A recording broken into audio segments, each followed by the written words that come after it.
Hey guys, how are you today? This is Sander with GC Termite Control, and today I'm here to talk to you about VA FHA certified wood destroying organism or termite inspection requirements when it comes to your property loan.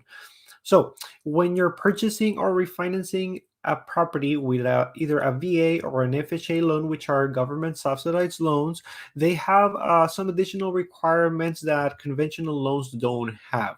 As I mentioned, one of them is going to be the inspection that you have to do on your property to make sure that there's no termites, there's no rot, there's no leaks, to make sure that the property is in good condition. That inspection, it has to be completed by a licensed and certified inspector in the state of California. That's going to mean that it's going to be a licensed branch 3 inspector from the Structural Pest Control Board. And as I mentioned, what we're going to do, we're going to go check the house. Once we're done checking the house, we're going to give you a report. That report's either going to be based on the state provided sheet or the federal provided sheet, which is going to be the MPMA 33. Usually the state form, it's going to be what all the loan companies or mortgage companies are going to be requiring from you. But sometimes if you're doing like out of state, they might require an MPMA 33. But either way, as I mentioned, once we go and inspect the property, we give you that paperwork so that you can give that to your bank and they know how the property is currently doing.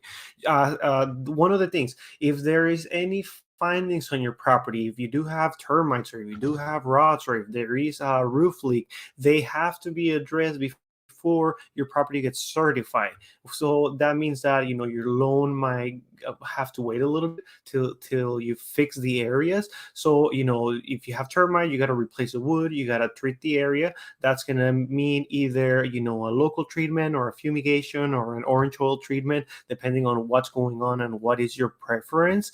And then if you have rot, then that's going to mean just changing the wood, putting a fungicide in the area, and then addressing what's causing the moisture problem. Or again, if you have like a roof leak or a plumbing leak, that's going to be required to be fixed. So you might have to get a plumber or a roofer to go out to the property to address what's going on in there.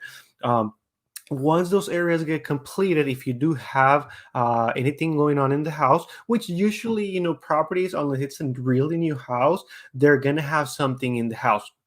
Properties built over 10 years ago are the ones that are more susceptible because there's more activity around the area.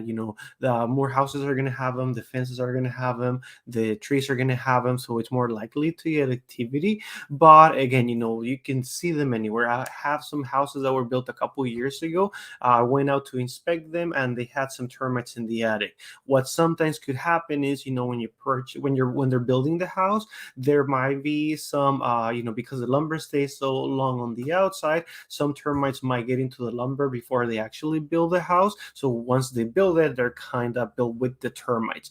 But again, that's very rare, and in either case, that's going to be something small that could be treated without major issues or major damage occurring.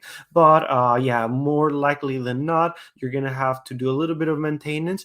That's why it is recommended, if you know that you're going to be needing one of these loans, if you're going to be refinancing, try to fix the areas before we go. If you have a leak, fix the leak. If there's a problem with the wood, fix that. That way there's less surprises and it's going to be more convenient to you.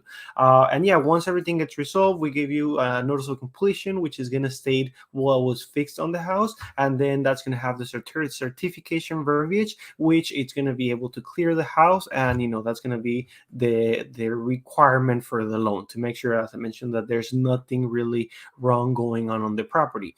There could be minor things like sometimes water stains or a little bit of stucco damage, things like that. Your underwriter or your loan officer, they might not require you to fix them, but any actual problems on the house, those ones will have to be remediated. Of course, do want to talk to your loan officer to make sure you know exactly what they're looking from you.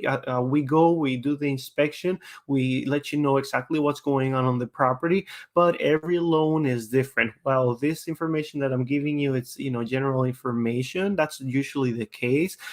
It's not in every single scenario. So your loan officer is going to be the best person to answer the specific questions regards to what needs to be completed in the house.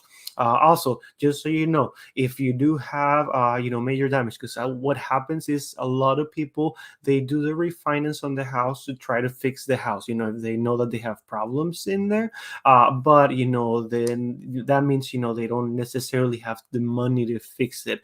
But what can be done in those scenarios, if you do have damage occurring to your property and they need to be resolved, they can be done by a company like us. We're a licensed company and we can bill the bank directly. That way, they pretty much either just put it on your loan or take it out of your cash out money. But that way you're able to get the repairs, close the loan, and then get complete whatever you were trying to achieve with your loan.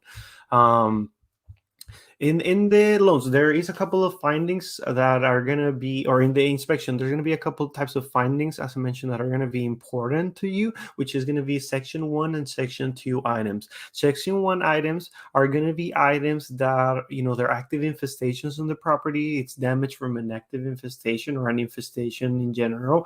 For example, when you have termite damage or rot damage on your property, that's going to be a section 1 item. Section 2 items, those ones, some banks are a little bit more lenient about them, but those are going to include areas that might attract infestations or problems in the future. So if you have water stains, water damage, a loose toilet, those would be considered section 2 items.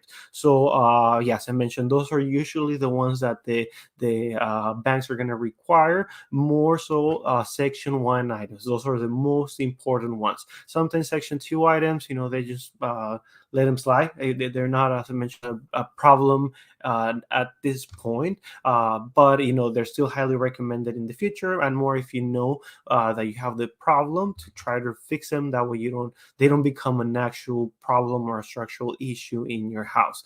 And that's about it. As I mentioned, we inspect the property, we make sure there's nothing going on the house. If there's nothing going on the house, then you're good to go. You get your certification, your paperwork, and you're good for the loan. But as I mentioned, if there is something going on, then what's going to happen is either we're going to have to go out, or another licensed company or contractor has to go out, address the areas. Once the areas get addressed, then you're going to get a notice of completion certifying the property, and that's what's going to complete the requirement for the bank. But again, this is general information. Confirm with your loan officer. Every situation is different. So this is just my advice based on the experience that I had in the past. I do have over 10 years of experience handling VA and FHA loans. We inspect the property, we clear properties. We do this for refinancing purposes. So if you do need any assistance with that and are in the San Diego area, we service San Diego County, and you can give us a call at 619-421-2101.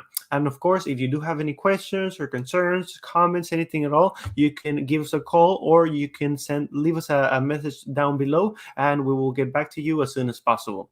All right. Well, have a really nice day, a really nice week, and have a great 2019.